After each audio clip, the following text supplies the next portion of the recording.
Been announced that the White House press office, led by Karine Jean-Pierre, is going to be banning some reporters from press briefings starting July 31st. One of those reporters, the White House correspondent for Daily Signal, which is a right of center news outlet, is named Fred Lucas. He does a really good job. But apparently, Karine Jean-Pierre and the rest of the White House, they don't like the questions he's been asking. So he'll be disinvited, banned, just kicked out of the press briefings. Don't need to deal with those nasty questions anymore. You know who would have loved to have been able to operate under these rules? This guy, Sean Spicer. Of course, you can find everything he's doing over on his very dynamic YouTube channel. Sean Spicer, thanks for joining us, sir. Thanks for having me. I mean, this is, you said it best. I didn't even fathom something like this. And I think that this is so much bigger than this in terms of this isn't about, I agree with you. Fred Lucas does great work at the Daily Signal. This is about all small outlets. And this has become, Larry, it gets worse because what happens is the White House has created a new criteria, which was the opposite of what I did, which is I let more, not lessen. And the way that it's happening is that it's going to benefit the legacy medias, the NBCs, the Washington Post, the Associated Presses. So that's why you have absolute silence from the White House Correspondents Association, people who normally preach about the First Amendment and media access. Kelly O'Donnell from NBC, the head of the organization, has yet to say a single thing about this. These are the same people who always talk about the need for more media access, protecting the First Amendment, the rights of the media, et cetera. And they're absolutely silent and complicit because as long as people like Fred Lucas and any other independent journalists and smaller media outlets can't get in, then NBC and Kelly O'Donnell and that figure that they're going to control the dialogue more. And this is like it goes well beyond what Karine Jean-Pierre and the White House are doing. This is literally, and by the way, it's a complete circle, just so everyone understands. In order to join the White House Correspondents Association, the first thing they ask you is, do you have a hard pass? Right? And so if you can't get the hard pass, you can't join the organization, which would advocate for more people getting the thing. I mean, they have created their own little fiefdom here to make sure that only the right people on the left have access to come in and question the press secretary. Yeah.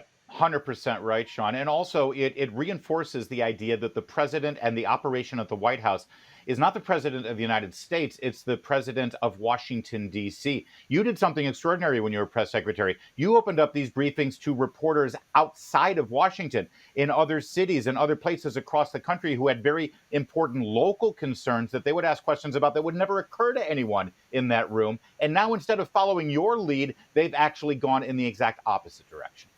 Yeah, but and again, this gets back to it. Here's the funny thing. I mentioned press access, right? These guys all love to talk about it. When I opened up the briefing room to Skype to bring in reporters from local outlets, I mean, these are local affiliates, right? This isn't, I mean, I brought in some people from Providence, from Ohio, all over the country to ask questions that were important in their communities, talk show hosts. I mean, we made it more. What did the press do? They complained because, again, they want to control the narrative. They want to make sure that they're the ones setting the table for what everyone else in the country has to hear and read and see, and that they're the ones who are getting to stand up and ask the question so they get their clip.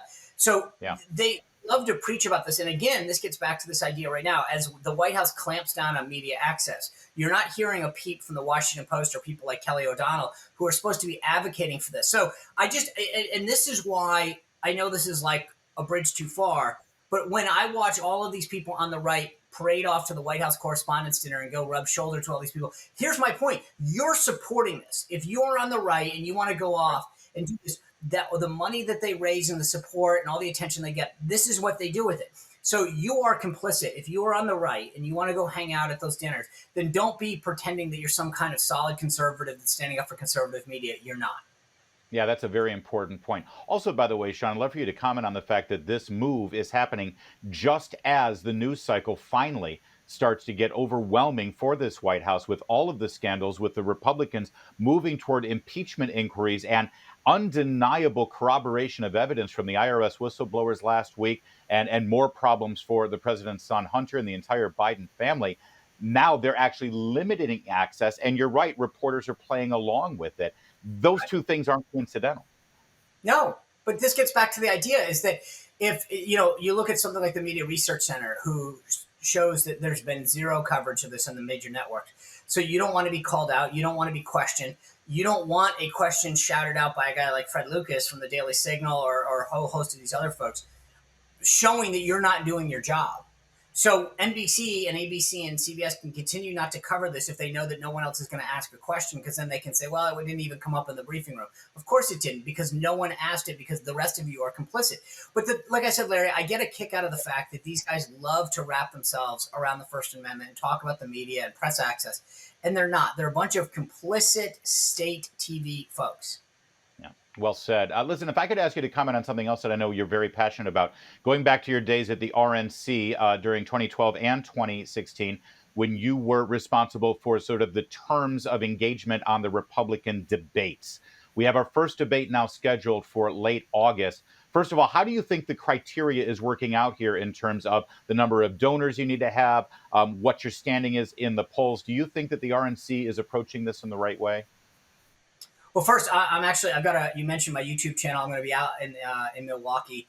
We're going to have the new show up and running then. So if you want to be part of this, go to Sean Great. M. Spicer on YouTube, because we'll be broadcasting from there.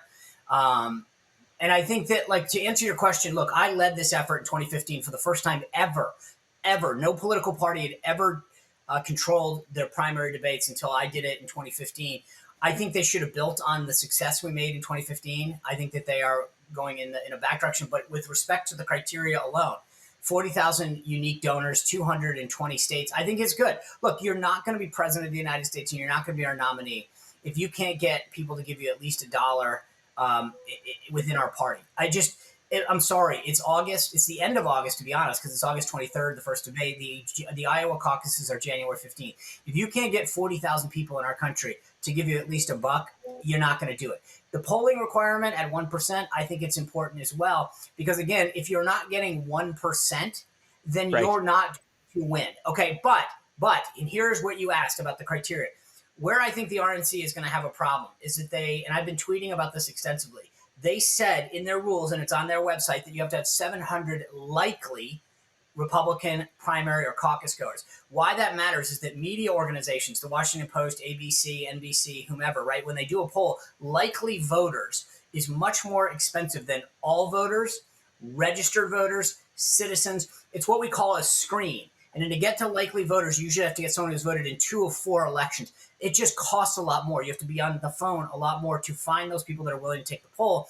Media organizations aren't in the business. They don't care. That's more of a inside baseball number that you care about. When the RNC set that threshold, they're going to make it very difficult for, go to the Real Clear Politics site right now. Find me a single poll, national poll, that has had 700 likely voters. They can't.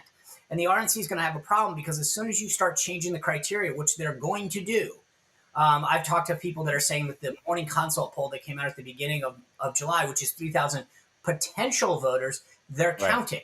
My point is, okay, well, that's not what the rules say. That's not likely voters, right? I mean, in fact, Sean, not to cut you up, but at this moment, do any of the candidates qualify under the likely voters criteria?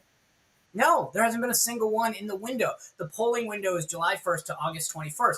And here's the point, though, is that it's a nuance, but it's important, because as soon as you change it and say, okay, we'll allow the morning consult poll because that's his potential. Well, Doug Burgum and Asa Hutchinson are going to say, well, I got a poll too. Let this one. Yeah. You're at 2%.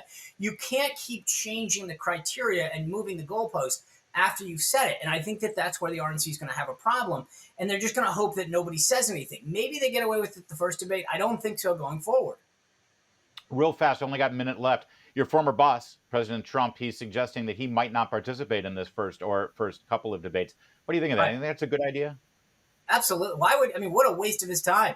If I were him, I'd skip the debate, counter program it, go on with Tucker Carlson. I mean, he can come on with me on my new show on my YouTube channel. I'm fine with that, but I just don't know that that's up to his level. But why would you stand on stage with a bunch of people who are dying to get to 1%? You're the former president of the United States.